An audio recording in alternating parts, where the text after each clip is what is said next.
अस्सलाम वालेकुम, मैं हूं अलीना फारूक शेख। बांग्लादेश के इंतखाबात के ऊपर हम बात करेंगे, कैसे रहे इंतखाबात ओवरऑल, और अब इसके बाद खित्ते पर इसके क्या असरात होंगे, ये सब कुछ हम अपने तजियाकारों से डिस्कस करेंगे।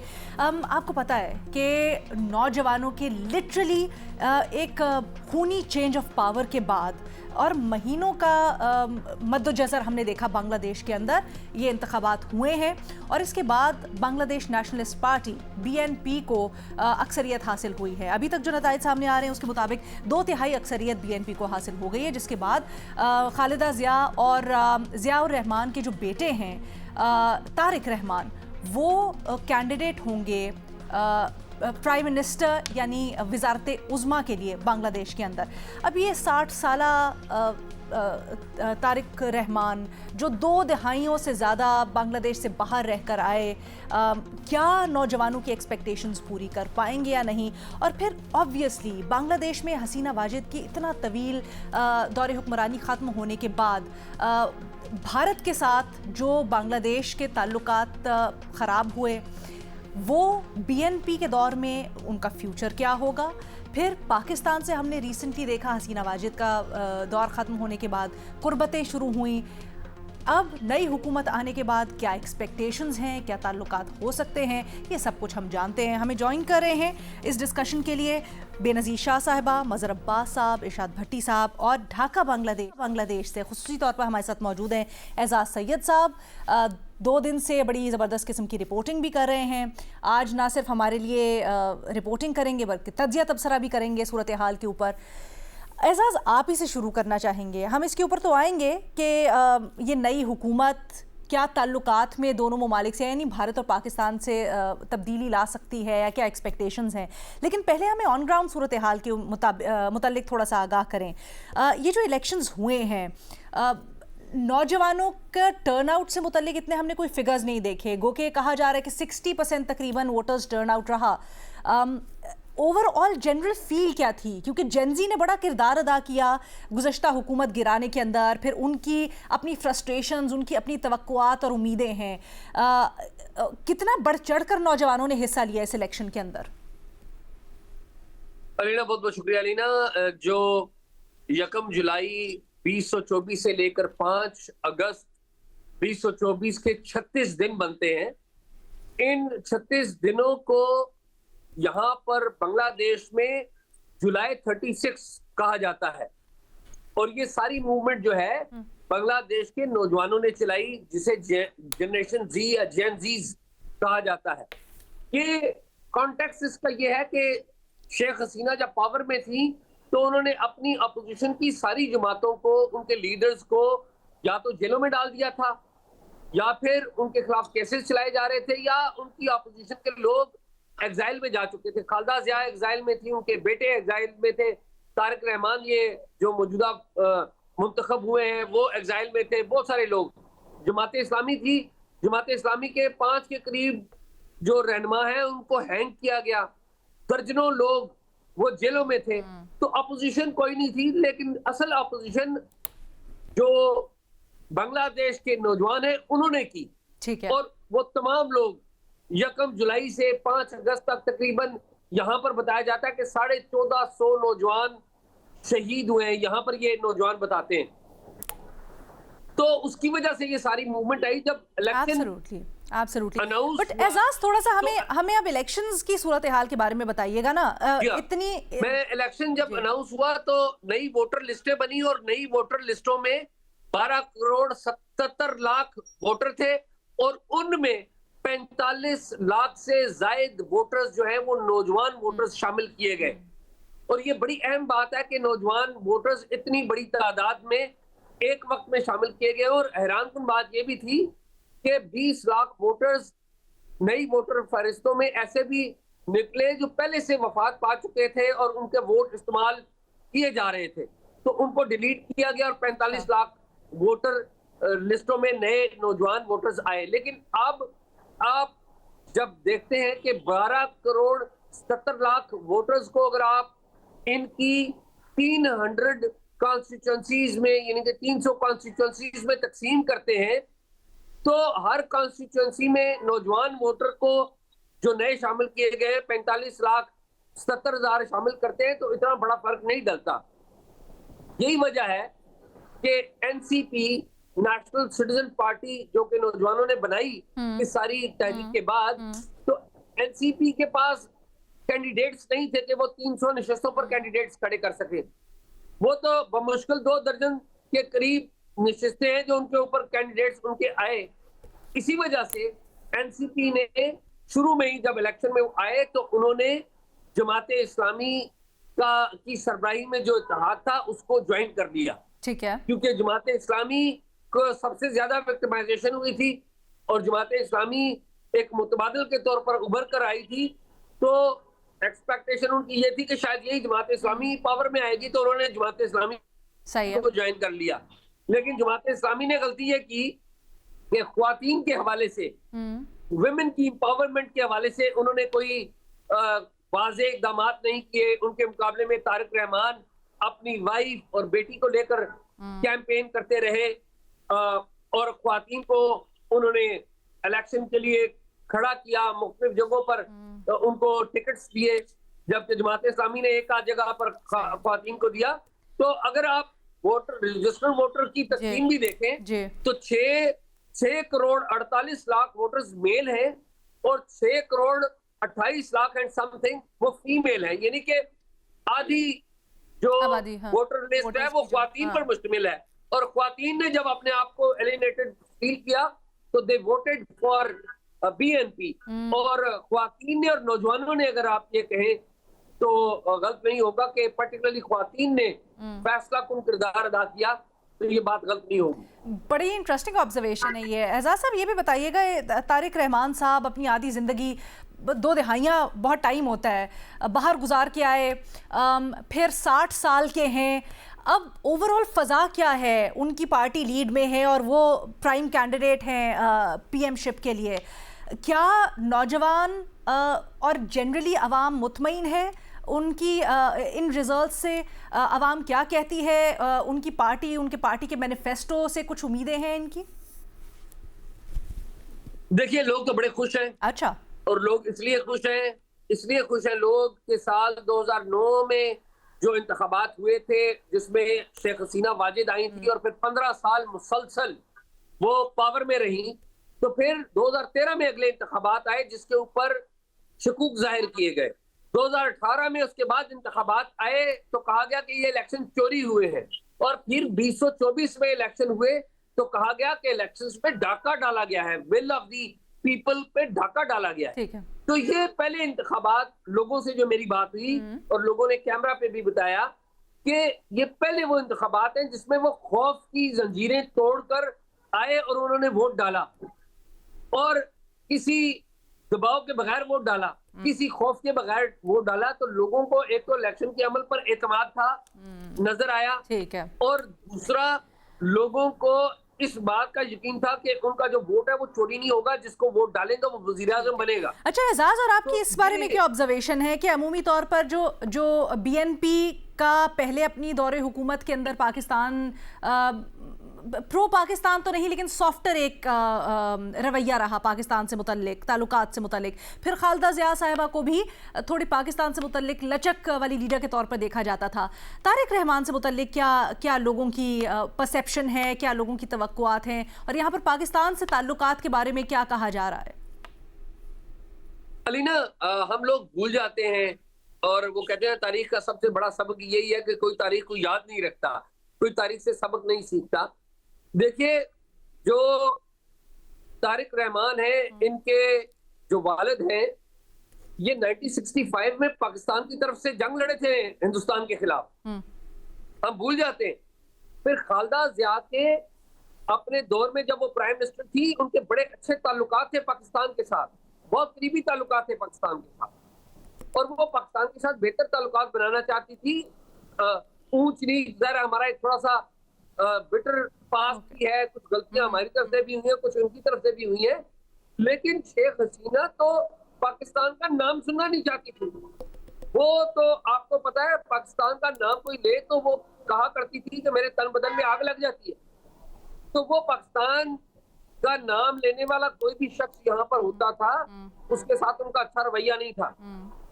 अभी हम आए तो हमें पता चला है कि यहाँ पर तो पाकिस्तान के नाम का कोई रेस्टोरेंट नहीं खुल सकता था। अभी एक पाकिस्तानी रेस्टोरेंट यहाँ पर खुला है पेशावरी खानों के लिए, अच्छा। और लोग जोक दर जोक यहाँ पर आ रहे हैं। वाह। अभी लोग जब मिलते हैं, जब उन्हें पता लगता है पाकिस्तानियों ठीक का, है। तो वो हमें गले मिलते हैं।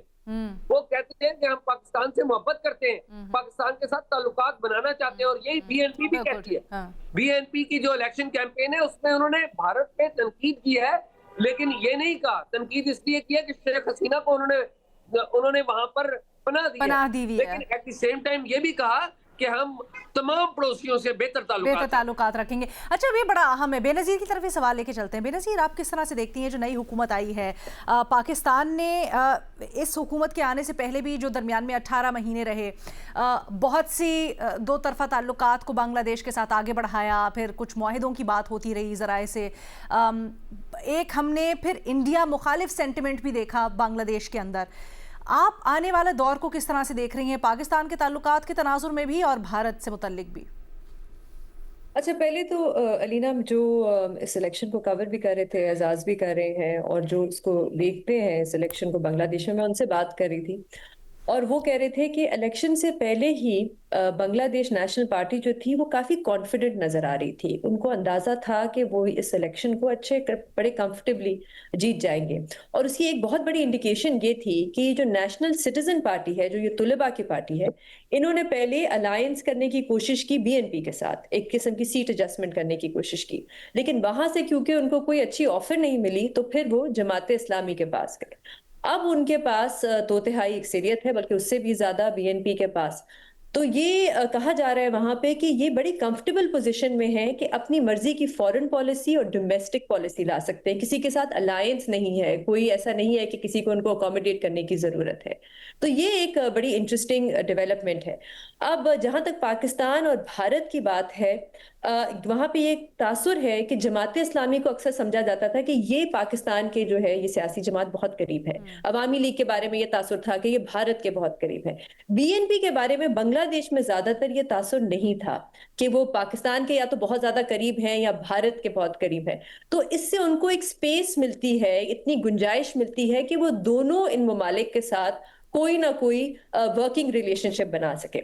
अब भारत के साथ मसला ये है कि बहुत से आउटस्टैंडिंग इश्यूज हैं जो पाकिस्तान के साथ नहीं है। अब वो आउटस्टैंडिंग इश्यूज क्या है? पानी का मसला है, जैसे हमारा है भारत के साथ पानी का मसला, इस तरह बांग्लादेश का भी मसला है, बॉर्डर के मसला है उनके उनके साथ। फिर जैसे आपने भी कहा, एक बहुत जो जेन जी है उसमें एक बड़ा एंटी इंडिया एक सेंटिमेंट है।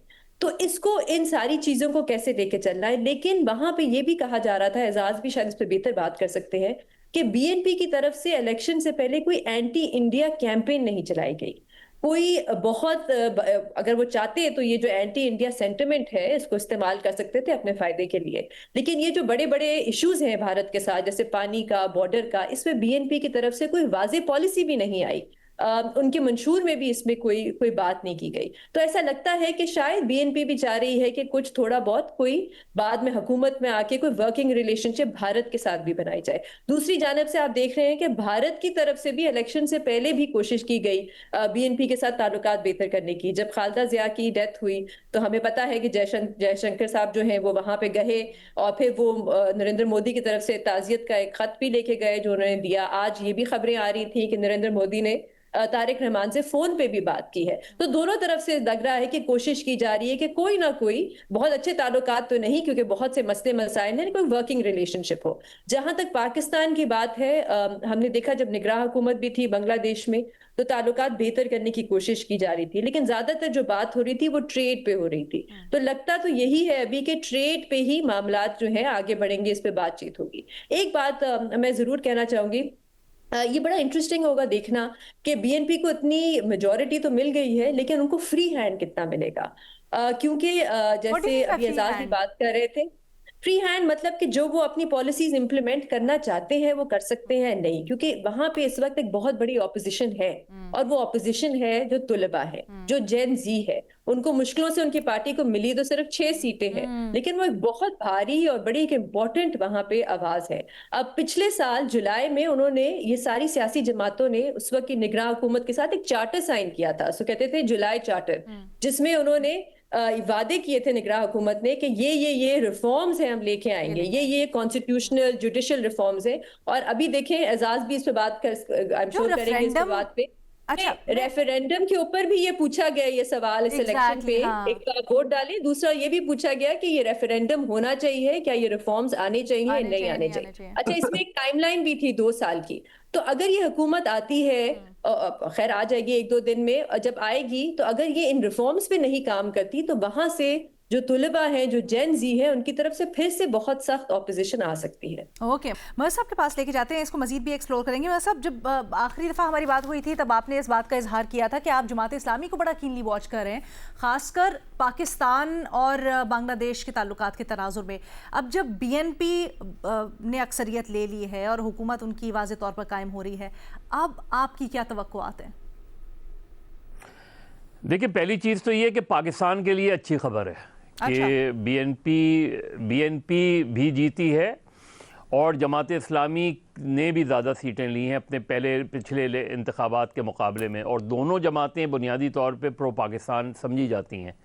तो इस लिहाज से तो पाकिस्तान से ताल्लुकात उनके ज़्यादा बेहतर हो सकते हैं, और पाकिस्तान किस तरीके से अब इंगेज करता है उनको, वो एक अलग बात है। लेकिन मैं ये एजाज़ से ज़रूर जानना चाहूँगा कि अवामी लीग ने गो के वो इंतखाबात से बाहर कर दी गई है, इंतखाबात में हिस्सा नहीं लेकिन अवामी लीग ने कोई सियासी सरगर्मी वहाँ दिखाई इन इंतखाबात के दौरान, ये मैं ज़रूर जानना चाहूँगा कि अवामी लीग के लोग जो है वो कहीं नज़र आए किसी तरीके से, किसी उसमें। दूसरे ये कि जो जेन जी है, मेरा ख्याल है कि अगर इलेक्शन फ़ौरन हो जाते तो शायद इनको बहुत फ़ायदा होता।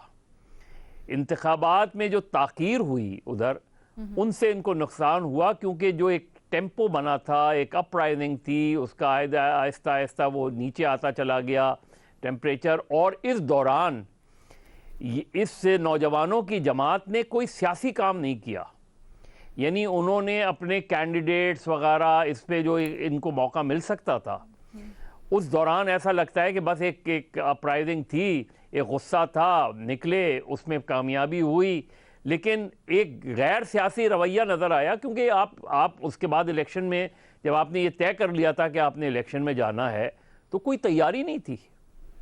और हैरान कुन ये है कि जमात इस्लामी ने ख़वातीन की तरफ तवज्जो ही नहीं दी। ये दो अवामिल ऐसे हैं कि जो मेरे लिए ताज्जुब की बात है। और जाहिर है जो तारिक रहमान साहब के पास जो वहाँ जो है उनकी पार्टी जीत के आई है, और खालिदा ज़िया की डेथ के बाद एक नेचुरली एक सिंपैथी वोट भी गया होगा उनके साथ। लेकिन अब देखना ये है कि वज़ीर आज़म बनने के बाद उनकी पहली तकरीर क्या होती है, और वो किस तरह अपनी अपोजिशन को, जो उनके ख़िलाफ़ अपोजिशन है, उसके हवाले से उनका क्या रवैया होता है, उनका रवैया अवामी लीग के साथ क्या होता है।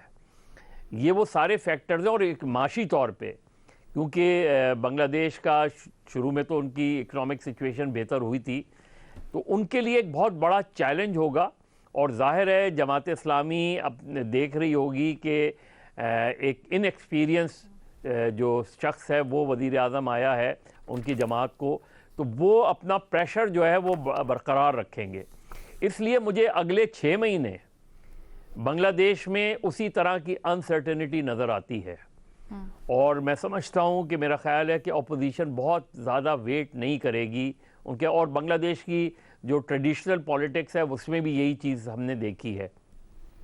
तो अब ज़ाहिर है इनके हवाले से, जो BNP के हवाले से देखना है कि BNP किस तरीके से बिहेव करती है, किस तरीके से हुकूमत गवर्नेंस के मामलात, माशी मामलात को वो करती है, किस तरीके से इंडिया के साथ इंगेज होती है, और कितना आगे पाकिस्तान के साथ जाती है। और पाकिस्तान के सद तक जो है तवक्को जो यही की जा रही है कि पाकिस्तान से ताल्लुकात बहुत बेहतर होंगे माजी के मुकाबले में। तो ये चैलेंजेस हैं, बड़ी विक्ट्री है उनकी इस लिहाज से कि एक इनएक्सपीरियंस थे और उनकी पार्टी को के साथ देखें, दोनों पार्टियां जिनको निशाना बनाया शेख हसीना वाजिद ने, वही दो पार्टियां जीती, वही दो पार्टियां ऊपर आई, उन्हीं दो पार्टियों ने ज़्यादा। तो ये इस पूरे रीजन के लिए ये बहुत बड़ा सबक है कि जब आप किसी को सियासी इंतकाम का निशाना बनाते हैं तो फिर उसका रद्दअमल जो है वो इसी तरह का सामने आता है और लोग इसी तरीके से वोट दे के अपने गुस्से का इजहार करते हैं। ठीक है, मजीद बात करते हैं ब्रेक के बाद। Welcome back. बांग्लादेश के इलेक्शंस के बाद हम बात कर रहे हैं ताल्लुकात की, क्या मंजरनामा बनता है उसकी। इरशाद भट्टी साहब, आपकी क्या तवक्कुआत हैं इस नई हुकूमत से, और खासकर वो एक रिवायती बांग्लादेश की जिस तरह हमने देखा है माजी में ताल्लुकात रहे हैं। हसीना वाजिद की हुकूमत थी तब भारत की तरफ काफ़ी चल था, फिर हमने एक देखा चेंज। क्या आप समझ रहे हैं उसमें तब्दीली आएगी या कंटिन्यू करेगा स्टेटस को, क्या होगा? मैडम शेख, तलबा तहरीक के 18 माह बाद बांग्लादेश के गालबन ये 13वें इंतखाबात थे जो हुए। बांग्लादेश नेशनल पार्टी मतलब BNP इत्तेहाद ने मैदान मार लिया, 2/3 अक्सरियत हासिल कर ली। 299 नशिस्तों में से या 300 नशिस्तों में से 212 नशिस्तें इन्होंने हासिल की जो अभी तक इतलात हैं, और जमात इस्लामी की 77 सीटें हैं। और ये इंतखाबात ही नहीं थे, जैसा अभी आपने इंट्रो में भी बताया और पैनल वालों ने, हमारे पैनल ने भी बात की कि इंतखाबात भी थे और इस्लाहात के लिए रेफरेंडम भी था, और रेफरेंडम के हक़ में भी तकरीबन कोई 70% के करीब लोगों ने राय दी। 4 बड़ी आइनी इस्लाहात हैं और ये बड़ी अहम इस्लाहात हैं। 30 इस्लाहात टोटल हैं, 4 बड़ी हैं। निगरान हुकूमत का क़याम, नए आइनी इदारों का क़याम, पार्लियामेंट को 2 ऐवानों पर मुश्तमिल करना, ऐवान पार्लियामेंट की मंजूरी के बगैर आइनी तरमीम ना करना, वज़ीर आज़म की मुद्दत का तयन और सदर के इख्तियारात में इजाफ़ा। अब मैडम शेख, फ़ौज से सियासत में आए साबिक़ सदर ज़ियाउर रहमान और 2 मरतबा की वज़ीर आज़म खालिदा ज़िया साहिबा मरहूमा के बेटे 60 साला तारक रहमान जो हैं, तारक रहमान साहब मुमकिना वज़ीर आज़म हैं। और तारक रहमान 17 साल की जलावतनी के बाद आए हैं और वो इससे पहले बांग्लादेश में जेल में भी रहे। यहाँ मोहम्मद यूनुस साहब को मुबारकबाद देनी है और बांग्लादेशी इलेक्शन कमीशन को मुबारकबाद देनी है, लेकिन दुख इस बात का है कि हसीना वाजिद की जमात अवामी लीग पर पाबंदी लगी जो नहीं लगनी चाहिए थी। मुझे कभी भी हसीना वाजिद से कोई मैं हमेशा उस हसीना वाजिद ने जो कुछ किया जुल्म किया, लेकिन पूरी अवामी लीग को इलेक्शन से आउट कर देना, इलेक्शन की में हिस्सा लेने से रोक देना, उनकी जमात की रजिस्ट्रेशन मुअत्तल कर देना, ये मेरा ख्याल है पहला डंट पड़ा है इस इलेक्शन को। माना ये मकाफात अमल है। हसीना वाजिद ने भी वैसे ही इंतखाबात करवाए जैसे 8 फरवरी हमारे यहाँ 8 फरवरी 2024 को इलेक्शन हुए। 19-20 के साथ हसीना वाजिद ने आखिरी 2 इलेक्शन वैसे ही कराए, लेकिन किसी न किसी को हमारे इस खित्ते, बदनसीब खित्ते में मकाफात अमल को रोकना पड़ेगा। किसी न किसी को अपने रिवेंज, अपने गुस्से को और अपनी ख्वाहिशों को लगाम डालनी पड़ेगी।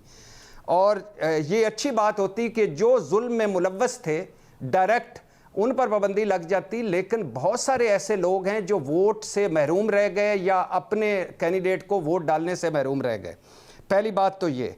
दूसरी बात जो मुझे वो एक उर्दू का मुहावरा है कि दुख झीले बी फाख्ता कव्वे अंडे खाएं। माना जमात इस्लामी इत्तेहाद भी तवक्कुआत के मुताबिक वो नशिस्तें नहीं ले सका और उतनी नशिस्तें नहीं जीत पाया जितनी उन्होंने जीतनी थी या जितनी तवक्को की जा रही थी। माना जमात इस्लामी की बुज़ुर्गों की बहुत कुर्बानियाँ हैं, बहुत रगड़े से हैं, उन्होंने फांसियों पे चढ़े हैं, नाहक फांसियों पे, मगर हसीना वाजिद को भगाने और मौजूदा इस्लाहात कराने और ये मौजूदा इंतखाबात कराने का क्रेडिट जाता है तलबा तंजीम को। हैरत अंगेज़ तौर पर तलबा तंजीम इस इम्तिहान में नाकाम हुई और सिर्फ 6 सीटों तक महदूद रही, जो मेरे लिए बड़ी हैरत की बात है। अब तारक रहमान के लिए कांटों भरा रास्ता है। पहला ना तजर्बाकारी है उनकी, दूसरा ज़मीनी हक़ाइक़ से दूरी है उनकी। 17 साल लंदन में रहना और एक मुल्क से 17 साल बाहर रहना बिल्कुल डिफरेंट चीज़ है। तीसरा इनकलाब से वाबस्ता जो तवक्कुआत होती हैं मैडम शेख, वो बहुत अप होती हैं, वो बहुत हाई उनका होता है, ऊपर वो रखते हैं, और एक आइडियलिज़म और एक बड़ा एक फैंटेसी की सोच होती है। और चौथा, तलबा तंजीम अपोजिशन में है और वो एक मरतबा हसीना वाजिद को भगा चुकी है। और पांचवा, करप्शन है, इस्लाहात पर अमल दरामद है, मईशत है, गवर्नेंस है, भारतीय साजिशों का तोड़ है, हसीना वाजिद फैक्टर है, और बहुत देखे अनदेखे चैलेंजेस हैं तारिक रहमान के लिए। अब ये कहना कि तारिक रहमान का आना पाकिस्तान के लिए अच्छी खबर है, अभी कबल अज़ वक्त है। अच्छा। माना हसीना वाजिद वाला बांग्लादेश नहीं होगा, माना बांग्लादेश की सियासत बदल गई है, नए दौर का आगाज़ है, मगर मुझे नहीं लगता कि तारिक रहमान बिल्कुल इग्नोर करेंगे भारत को, या ताल्लुकात ख़राब कर लेंगे भारत से, या बिल्कुल हमारी गोद में आके बैठ जाएंगे। ये हम पे भी डिपेंड करता है कि हमारी पॉलिसी क्या होती है, और उन्होंने भी अपनी ज़मीनी हक़ाइक़ के मुताबिक चलना है। सही है। और मुझे नहीं लगता तारिक रहमान अपनी मुद्दत पूरी कर सकेंगे, क्योंकि अगर मुद्दत पूरी कर गए तो बड़ी उनकी कामयाबी होगी। बहुत सारे जो बांग्लादेश के अंदर फैक्टर हैं वो उन पर बहुत ज़्यादा दबाव है उनका, और वो दबाव बर्दाश्त होगा हल्फ उठाने के फ़ौरन बाद। ठीक है जी, बड़े अहम नुक्ते उठाए। एक छोटी सी हम ब्रेक ले वापस आएंगे, इसी को कंटिन्यू करेंगे। एजाज सैयद साहब से मजीद हमने सवालात भी करने, और फिर मजीद आगे तज्जिया तबसरा भी after break. Welcome back. Bangladesh में इंतखाबात और एक पार्टी की वाज़ेह अक्सरियत के बाद तज्जिया तबसरा कर रहे हैं, ख़ासकर ये कि पाकिस्तान से ताल्लुकात के बारे में क्या एक्सपेक्टेशंस हैं हमारे तज्जियाकारों की। एजाज सैयद साहब, अब ये बताइएगा, आई अंडरस्टैंड आप कुछ ऐड भी करना चाह रहे थे, वो भी डेफिनेटली कर लीजिएगा। इस वक्त दो राय पाई जा रही है पैनल के ऊपर। एक राय ये कि पाकिस्तान के साथ ताल्लुकात बड़े अच्छे हो सकते हैं, दूसरी राय ये कि ज़्यादा कुछ मुख्तलिफ पाकिस्तान और भारत दोनों से एक्सपेक्ट नहीं करना चाहिए। फिर एक क्रिटिसिज्म तारिक रहमान के ऊपर ये भी हो रहा है कि ये पुराना स्टफ है नई पैकेजिंग के अंदर। इस वक्त बांग्लादेश के अंदर क्या सेंटिमेंट है? क्या जिस तरह हम मुख्तलिफ इदारियों में पढ़ रहे थे या हमें रिपोर्ट्स मिलती थी कि भारत मुखालिफ सेंटिमेंट शदीद है, और किसी भी हुकूमत के लिए भारत से मज़ीद आगे बात बढ़ाना या करीबी ताल्लुकात रखना या न्यूट्रल भी रखना बड़ी मुश्किल होगा। क्या उसमें कोई सदाकत है? इस बात में तो कोई शक नहीं कि इस वक्त बांग्लादेश के अंदर भारत मुखालिफ एक बहुत बड़ी सेंटिमेंट मौजूद है, और लोगों को बहुत ज्यादा गुस्सा है भारत के ऊपर। और उसकी बहुत बड़ी वजह जो भारत का रवैया था बांग्लादेश के ऊपर, और उससे भी अहम ये कि इकोनॉमी के यहाँ पर जो एनर्जी है या बिजली क्या लीजिए, बिजली के सेक्टर में बहुत ज्यादा इन्वेस्टमेंट थी भारत की। अडानी पावर, जो अडानी इनके बड़े मारूफ बिजनेसमैन है भारत के, उन्होंने यहाँ पर बिजली की एक कंपनी लगाई थी, और जो बिजली की कीमतें ऊपर गई तो लोगों को बड़ा गुस्सा आया, क्योंकि जो मुआहदे हुए थे अडानी की कंपनी के साथ, वो लोग ये समझते थे कि ये मुआहदे यकतरफा मुआहदे हैं, शेख हसीना की गवर्नमेंट ने फैसिलिटेट किए थे वो मुआहदे। अगर गुस्से की बात करें तो वो बिल्कुल है, लेकिन अगर आप, मैं या हमारे पैनल के लोग ये एक्सपेक्ट करें कि कोई भी बांग्लादेश की हुकूमत भारत से कता ताल्लुक कर लेगी और भारत से महाजाराई करेगी, तो ऐसा मुमकिन नहीं है, और ना ही ये बांग्लादेश के मफाद में है। बांग्लादेश का बॉर्डर भारत के साथ लगता है 3 तरफ से, और जो ट्रैवल है दोनों मुल्कों के दरमियान वो बड़ा करीबी है, तिजारत बहुत बड़ी है, स्टेट्स बहुत बड़े हैं दोनों के एक दूसरे के साथ। आई थिंक इस इंतहाई पोजीशन के ऊपर तो कोई भी बात नहीं कर रहा। I think what everybody means is कि क्या जाहिर बात है बांग्लादेश भारत का एक बहुत बड़ा एसेट, बांग्लादेश का पाकिस्तान की तरफ झुकाव कभी भी नहीं चाहेगा भारत। क्या ऐसे सर्कमस्टांसेस के अंदर बीएनपी या फिर बांग्लादेश का टिल्ट पाकिस्तान की तरफ लंबे अरसे तक बर्दाश्त किया जाएगा, या फिर आपको लगता है कि ऐसे फैक्टर्स दरमियान में मौजूद हैं जो शायद प्रॉब्लम क्रिएट कर सकते हैं? अलीना, देखिए, जिस तरह भारत नहीं चाहेगा कि बांग्लादेश के पाकिस्तान के साथ अच्छे ताल्लुकात ना हो, उस तरह हमारे भी दिल में है कि बांग्लादेश के साथ भारत के अच्छे ताल्लुकात ना हो। लेकिन बांग्लादेश की गवर्नमेंट है, वो फैसला करेगी। और बीएनपी के जो लोग हैं ये तजर्बाकार भी हैं, और इन्होंने अपना जो मैनिफेस्टो है उसमें लिखा है वो तमाम ममालिक के साथ बेहतर ताल्लुकात बनाना चाहते हैं। मेरी बीएनपी के लोगों से, लीडर्स से मुलाकात हुई, उन्होंने स्पेसिफिकली कहा कि हम पाकिस्तान से अच्छे ताल्लुकात के ख्वाह हैं, हम पाकिस्तान से जो ट्रेड है उसको इंक्रीज करना चाहते हैं। तो ये मुफादात का खेल है स्टेट्स के दरमियान। ये मुफादात का खेल इसलिए यहाँ पर अहम है बीएनपी के साथ कि शेख हसीना ने दरवाजे बंद कर दिए थे, अब कम से कम दरवाजे खुले हैं। उसको हमने ज्यादा बेहतर बनाया। शेख हसीना की बात कर रहे हैं तो मजहर अब्बास साहब का सवाल था अवामी लीग से मुतल्लिक। वो ये पूछ रहे थे कि इलेक्शंस के अंदर आपको क्या नजर आया, क्या अवामी लीग ने कोई पॉलिटिकल एक्टिविटी की या क्या किरदार रहा? देखिए एक सवाल शामिल कर दीजिएगा। एक सेकंड आपके पास आऊं, इसके बाद मैं सिर्फ ये एजाज से पूछना चाहती हूँ कि मैं ये भी जानना चाहती हूँ कि जो अवामी लीग का वोटर है उसके बारे में अगर एजाज बता सकते हैं कि क्या वो निकला या क्या उसने बीएनपी को वोट दिया सिलेक्शन में। देखिए अवामी लीग की पहले लीगल हैसियत जान लीजिए कि अवामी लीग जो बांग्लादेश का इलेक्शन कमीशन है उसमें आज भी एक रजिस्टर्ड पार्टी है। बांग्लादेश के इलेक्शन कमीशन में 60 रजिस्टर्ड पार्टियां हैं जिनमें से 50 ने हिस्सा लिया। जो अवामी लीग की शेख हसीना की उसकी एक्टिविटीज को बैन कर दिया गया, जमात को बैन नहीं किया गया, एक्टिविटीज को बैन किया गया, जो कि कंट्रोवर्शियल फैसला था। जो बांग्लादेश की अवामी लीग है उसके तमाम लीडर्स फरवरी 2024 में ही ज्यादातर 60-70% वो भारत चले गए थे, बाकी दूसरे ममालिक में चले गए। शेख हसीना वो आखिरी बड़ी लीडर थी जो 5 अगस्त को यहां से गई।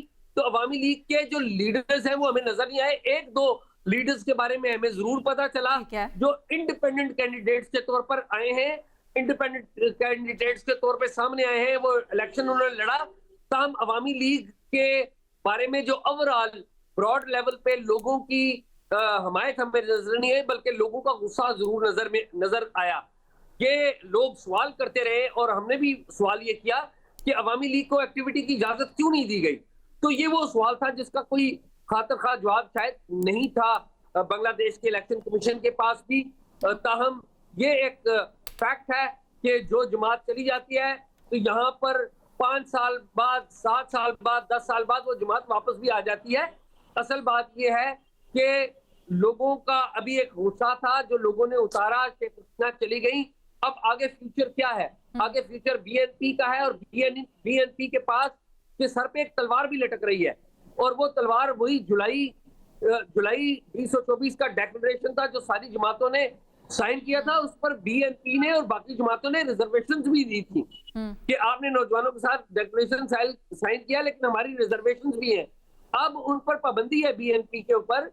ये जो रेफरेंडम इसमें हुआ रेफरेंडम जो हुआ है कि वो 180 दिन के अंदर जो 80 पॉइंट है उस डेक्लेरेशन के कि प्राइम मिनिस्टर की मुद्दत को 2 दफा कर दिया जाए और मुख्तलिफ कानूनी और आईनी इस्लाहात उनको 180 दिन में नाफिज करें। और इनमें वो इस्लाहात भी हैं जिनके ऊपर खुद बीएनपी यकीन नहीं करती।